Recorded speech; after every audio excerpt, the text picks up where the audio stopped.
দেখেন না পানি ঢালতেছে সারাদিন, তাও মাথা ঠান্ডা হইতেছে না। কেন মুগ্ধকে কেড়ে নিল?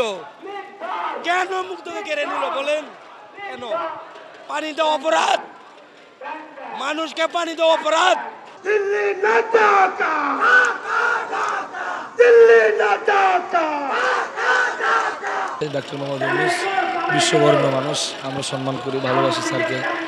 কিন্তু আমাদের এই যৌক্তিক দাবিগুলা, প্রথমত বলি তিনটা বিষয়। একটা ছিল উনি সংস্কার করবেন সাংবিধানিক যে সমস্যাগুলো, দ্বিতীয়ত উনি বিচার করবেন, তৃতীয়ত একটা সুষ্ঠু নির্বাচন দেবেন। পরিষ্কার কথা, এখানে তো ঝামেলা হওয়ার কথা না। একটা ধ্বজভঙ্গ ট্রাইব্যুনাল করে বিচার কার্যকর এত লেন্দি হচ্ছে, জনমানুষের মধ্যে শান্তি নাই।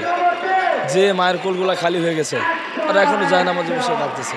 ইন্টারিয়ামের ব্যর্থতা, জুলাই অভ্যুত্থানের পরবর্তীতে সারা বাংলাদেশের সর্বস্তরের সকল জনগণ যে ইন্টারিয়ামের প্রতি একটা আস্থা রেখেছিল এবং যে অভ্যুত্থানটা যে হয়েছিল, অভ্যুত্থানের মূল কর্মকাণ্ড যেটা আমরা উপস্থাপন করছি, এই কর্মকাণ্ডগুলো কিন্তু এই তিনটা দাবির মধ্যে অবস্থিত।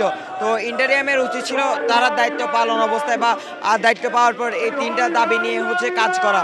আমরা ছাত্র সমাজ আশা করেছিলাম যে আওয়ামী লীগের মতো একটা ফেসিবাদী শক্তিকে চিরতরে বাংলাদেশ থেকে নিষিদ্ধ করা হবে এবং এদের কবর রচনা করা হবে।